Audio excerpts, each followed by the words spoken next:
Ohio State's transfers continue to deliver as James Smith and Devin McCuin are the latest to lose their black stripes.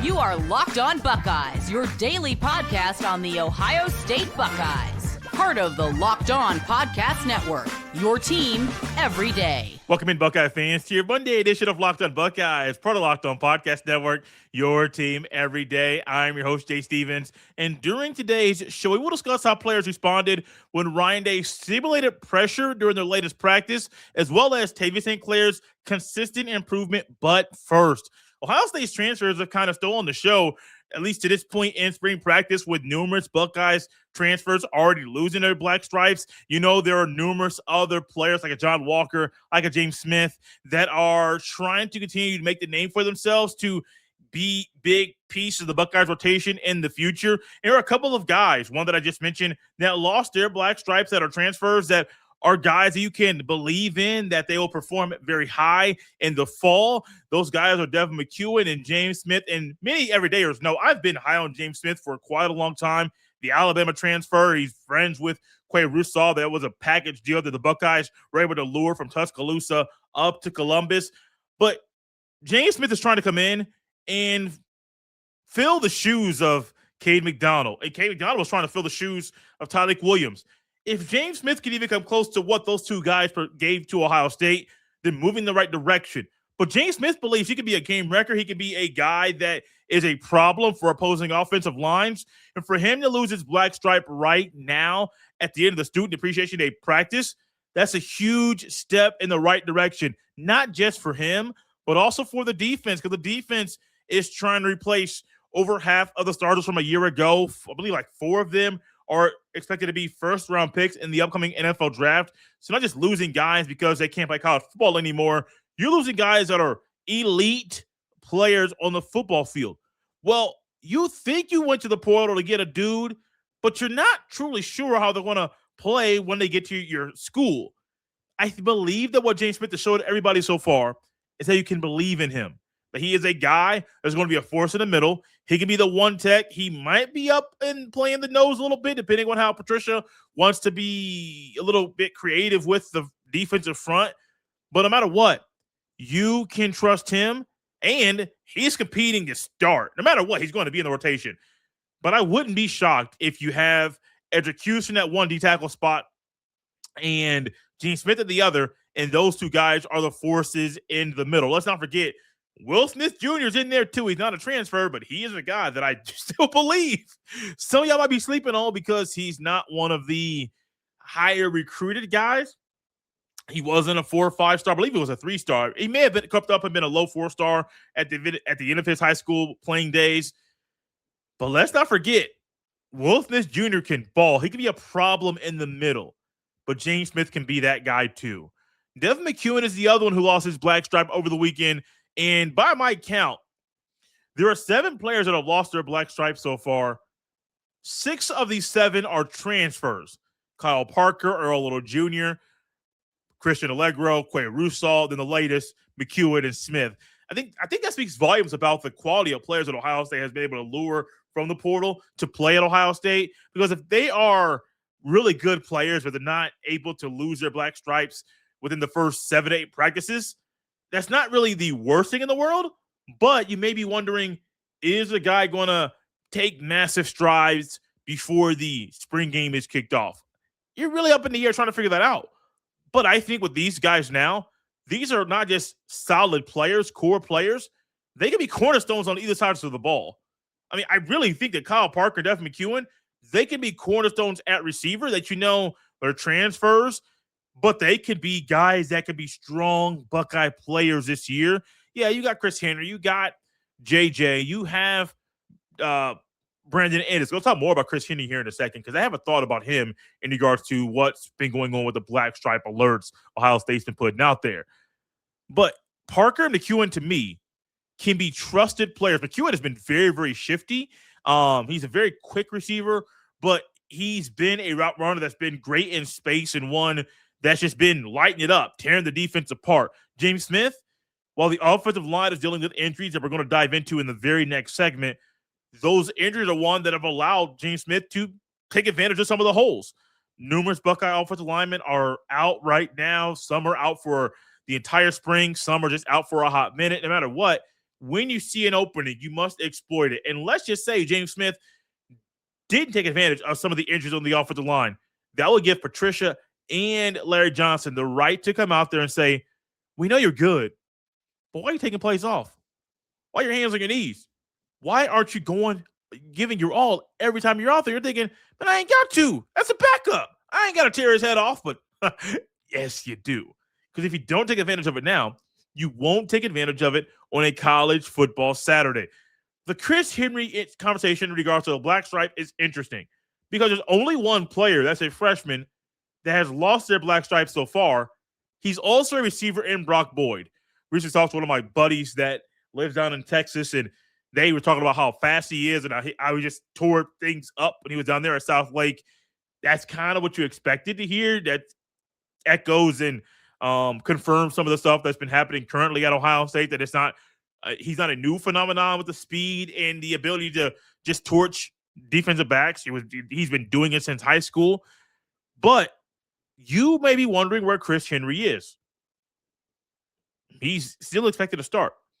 And maybe Ryan Day and Cortez Hankton and everybody else, maybe they're using this moment to challenge him and saying, you're doing a lot. He was doing a lot of big things on Saturday in the spring game, Student Appreciation Day scrimmage. So it's not like he's not tearing up the defense and making a big name for himself. But it's possible this is more of a psychological thing for Chris Henry. You're new here. You're supposed to be a senior in high school, but you enrolled early at Ohio State. We know how good you are. We know your pedigree. We see what you did in high school. But now we really got to make you earn it. And maybe in some people's eyes, he's already earned it. But for Ryan Day, he's like, no. Let's keep pushing him. Let's keep poking him. Let's see what he's made of. And I don't really dislike that method at all. But if he's lost his black stripe, take that bad boy off, because that's exactly what should happen. Once you lose it, once you earn it, once you earn the right to take it off, take the stripe off. I mean, it doesn't sound like a crazy concept to me. It seems like a very common knowledge thing. But I don't know off any sources that I've been talking to in regards to Ohio State if that is what they're doing. But if it is, I'm not mad about it. I'm not mad about it at all. And you shouldn't be mad that 6 of the 7 players that have lost the black stripe so far are transfers. You should expect that. If they're a transfer and they don't lose it to midway point during fall camp, then you can say the guy that you thought was going to be a starter is not going to be a backup and probably won't play a lot because he is taking a long time to prove he is a Buckeye. Those that are new around here, they don't know about the Ohio State tradition of removing the black stripe to prove you have what it takes to be a Buckeye.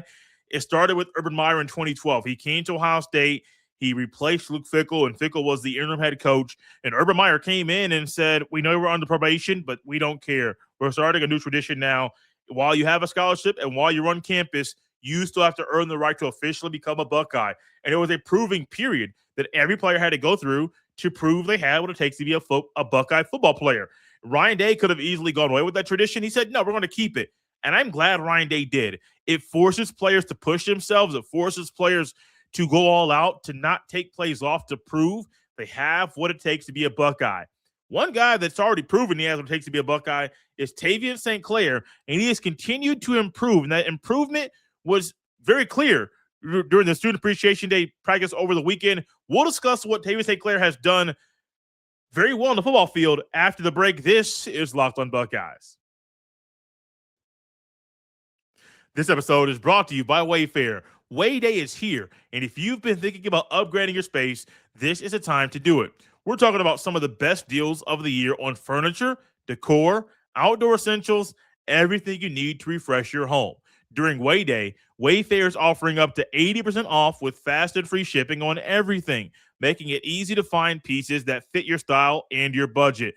Some of my favorite parts of Wayfair are that it's super easy to filter by style, size, and price, so you're not wasting time scrolling. The reviews and photos help you feel confident in what you're getting, and Wayfair verified products are vetted by specialists, so you know you're getting quality. Wayday is the sale to shop the best deals in home. We're talking up to 80% off with fast and free shipping on everything. Head to wayfair.com April 25th through the 27th to shop Wayday. That's WAYFAIR.com. Wayfair, every style, every home. Thank you for tapping in Locked On Buckeyes, for making this show your first listen of the day, and for making Locked On the #1 sports podcast network. Guys, you can get your first month of the Everyday Club for free when you use code MARCH. You'll unlock ad-free episodes and entry into our private listener group chat where I'm hanging out daily.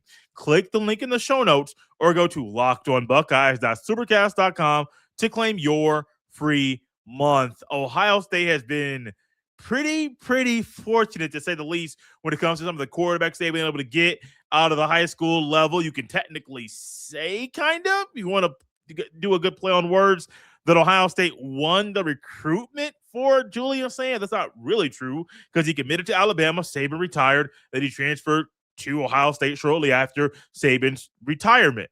But St. was a high recruit by Ohio State. Tavien St. Clair, C.J. Stroud. There are a lot of guys that were high recruits by Ohio State. Ohio State has done a great job of eyeing quarterback talent and winning recruitment, but also the development part is huge. And Tavien St. Clair is one of those guys coming in the spring where you're having conversations on this show about him needing to step up, to be more consistent, to be more accurate. So there wouldn't be a true competition for QB2, but if there was one, he would be the clear-cut guy to win that job, and he's already done that. I don't even think that they even talk about there being a competition for QB2, because I really haven't heard Justin Martin's name in quite a long time. It's not a knock on Martin. It just goes to show how good Tavien St. Clair is. He is one of those guys that Ohio State's going to lean on a lot during spring practice, especially as things continue to get closer to the spring game. You may see Julian St. get a few less reps to kind of save the wear and tear on his body, and allow Tavien St. Clair to get more reps. And while he's doing that, what are you going to see? The accuracy is there. His ability to move with the ball behind the line of scrimmage to extend plays, that is there. His smarts and his understanding of the football, the plays, the calls, why things are happening, all of that is there. He's more comfortable and confident in the offense Ohio State's running. Everything you need and you want to see from a second-year quarterback, he is displaying that right now. And you have to be very pleased about Ohio State's backup quarterback spot, because there are times you're at Ohio State and you're thinking, man, if our quarterback goes down, things aren't going to go our way. It's very clear that's going to be one of the conversations people have all the time. Think about it. Some of you are Browns fans. I apologize. Browns fans are loyal. Browns fans are faithful. Browns fans haven't been able to haven't had the opportunity to root for a lot of successful teams or a lot of really successful quarterbacks. And so that's why I say I'm sorry. Now, you may say, Jay, who's your team? The Colts. You may say you're sorry. If you're a Browns fan, yeah, to a degree, but Peyton Manning did a lot of good things. Andrew Luck did a lot of good things too. It's unfortunate he retired when he did, and the Colts have not got the quarterback position correct since then. You're hoping Daniel Jones next year recovers from his lower body injury. I think it was an Achilles injury, and is able to bounce back and play like he did last year. But if he doesn't, that would be bad news bears for the Colts. However, you look out there and you watch your favorite football team on an NFL Sunday, and you want to make sure your quarterback is a dude. But if he goes down, sometimes you start to shake in your boots. You don't feel comfortable. While Tavien St. Clair is inexperienced, I would feel a little bit more comfortable if he were to be called upon in either mop-up duty, or if Julian St. went down in a pinch in the second quarter against a really good team, you trust that the coaches can scale back the play calling and playbook to fit Tavien St. Clair's skill set the best. Hats off to him for taking the steps in the right direction to be a big piece of the pie, because the Buckeyes need a strong spring, summer, and fall from him, so that when his number is called in the fall, he is ready to go. Speaking of ready to go, man, the Buckeye RB room only had 3 guys go through team drills on Saturday. Jacoby Jackson, Favor Rocky, and Stanley Jackson. Bo Jackson and Isaiah West are still out for the spring with injuries. Ryan Day said Legend Bay earlier this week was dealing with a minor injury. He will be back, just not sure when. And then Turbo Rogers did not take any reps during team drills. Both of them are present in at practice, participating in individual drill work at practice. I'm not really worried about the injury situation with the running backs. I think for Jacoby Jackson and Faye Rocky, they have to capitalize on the opportunities they have when the other guys are hurt. Go out there, get the rock, and take advantage of it. There was a good catch from Jacoby Jackson out of the backfield towards the left side where he caught the ball on the flat and got upfield very quickly.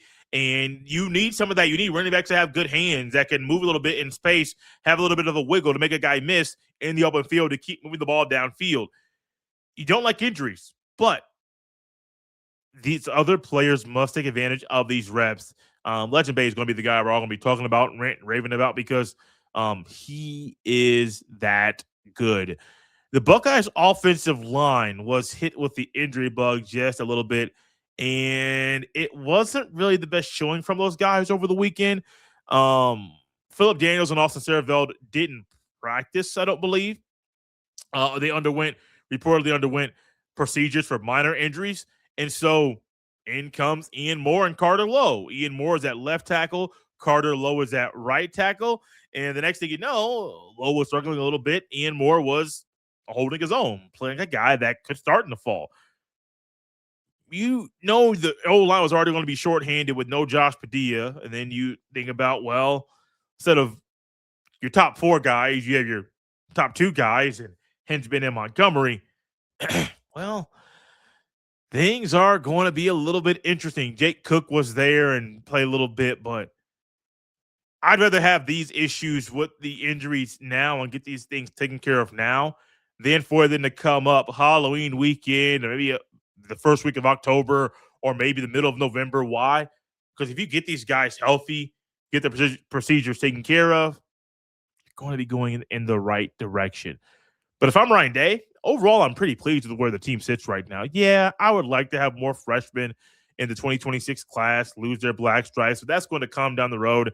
I believe the first 2 weeks of fall camp, you're going to see a lot of, maybe the bulk of the freshmen lose their black stripes. You will get a few more this week. And next week, I got to look and see in my calendar to see when the spring game is. I know it's on the 18th. Oh, wow, we have less than 14 days till the spring game. Wow. It seems like spring ball was kind of slow, and then all of a sudden it sped up again, and I'm like, oh, okay, we got a little bit of time. No, less than 14 days till the spring game. I will not be there. I would love to be there. I would love to be around the everydayers like yourself and get to chop it up and talk ball and watch Ohio State football play. I will not. We got a 2-week-old youngin in the house. Trust me. I'm not going. My mom called me on Friday morning or Friday afternoon asking if I was going to go to Saturday morning, I believe, asking if I was going to go to the Fan Fest for the Final Four. And I said, no. I got a 2-year-old kid in the house, 2-week-old kid in the house. And she was like, oh, yeah. And I'm like, yeah, you know this, but my brother wanted her to ask. And that's how life goes sometimes when you got a family and they got their stuff going on and they just kind of forget. They know you got a kid. They've met the kid, but it's not their kid, not in their house. They don't hear the crying. They don't know the hours that we're staying up. They don't know those things. All they know is they're about to do something. They know Jay likes it. Is Jay going to go? No. Jay has to deal with the family and take care of what's going on inside the house. I would love to go to the Fan Fest for the Final Four to see everything that goes on there. It's been about 10, 11 years since I've been to the Fan Fest. But hey, next time it's around, I might go. I just saw recently, I think Columbus is getting a Final Four for the women next year. I think I saw 2027 was the year that the Final Four for the women will be at Nationwide Arena. And so if y'all are watching this or listening to this, I would highly encourage everyone to go to the Fan Fest for the Final Four. I've never been for the women's Final Four for the Fan Fest. I've only been to the men's version, but I would assume it's equally as fun. All right, I'm about to here, at least on this topic, because I could keep going on about the Final Four and some news and notes from practice, but I got a couple of more big-time notes. Kind of a fourth that got to have a moment, a simulated pressure moment for the kicker that Ryan Day put the players through over the weekend, and there's some significance to it. And some things that I don't think people should lean into, like some people are. We'll tackle all of this as we wrap up today's show after the break. This episode is brought to you by TurboTax. It's tax time, but for a lot of us, the old way of doing taxes is a lot. Trying to book an appointment that's not the most convenient, sitting in a waiting room with a stack of papers, emailing back and forth, and wondering if they really get your situation. But this year, you're getting a major upgrade. Intuit TurboTax now has in-person locations nationwide. You can meet face-to-face with a real tax expert, and your documents get uploaded straight to your TurboTax app on the spot. And just like that, you're done. Your TurboTax expert works to get you every dollar you deserve, while you get real-time notifications as you go about your day. It's the relief of walking in and meeting a real person and walking out knowing your taxes are being handled right. Head to TurboTax.com/local to find a store near you. Once again, head to TurboTax.com/local. One more time, head to TurboTax.com/local to find a store near you and book your appointment today. Thank you for tapping Locked On Buckeyes, for making the show your first listen of the day, and for making Locked On the #1 sports podcast network. You have to be very pleased, like I said earlier, and I want to keep saying the same thing over and over, with the improvement and the development and just really the physicality that the players are playing with right now in practice. It's easy to see here spring ball.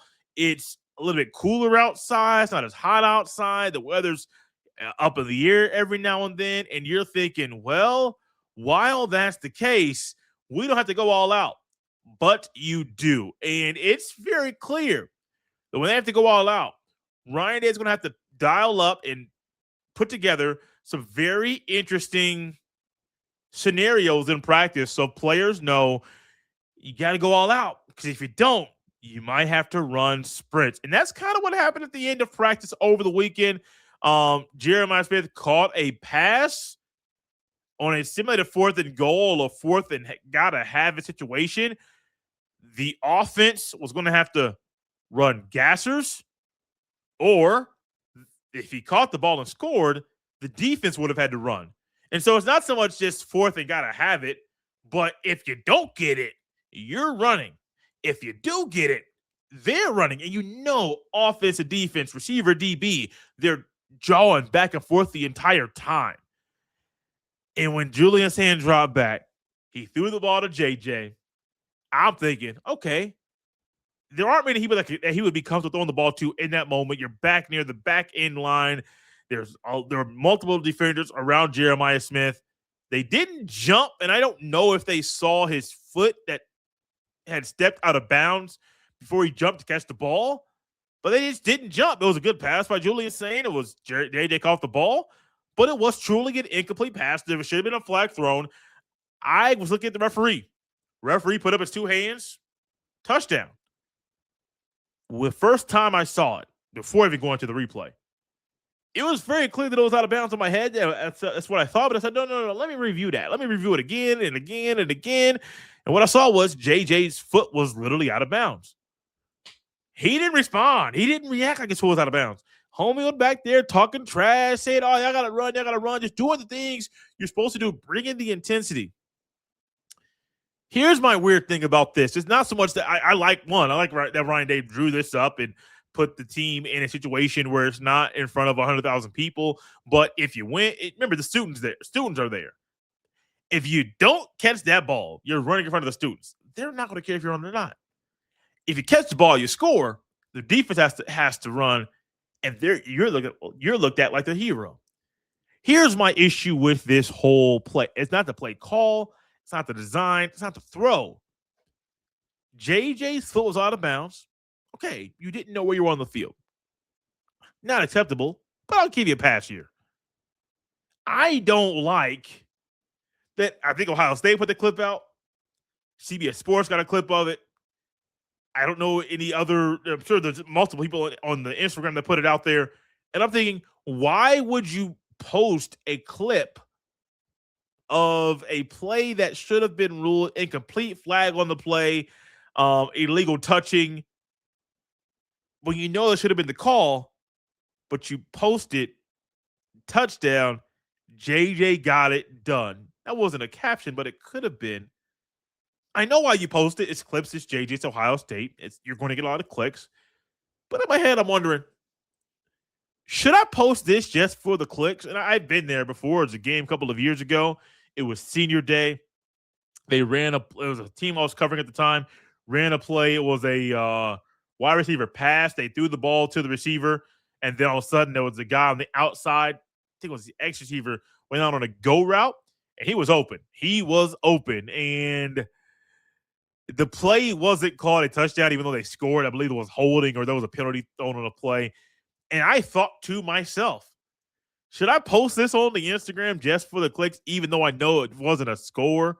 And I could have put that in the caption, and it could have just been like, oh, this happened. They didn't score. It was a fun play. The players talked about it. One of the moms actually after the game tried to get me to see if I had to pick a clip of the video. I actually stopped. Once the flag was thrown, I stopped recording. My buddy that was working with me, he got the whole thing, posted it, and he made a clip out of it. I couldn't do that.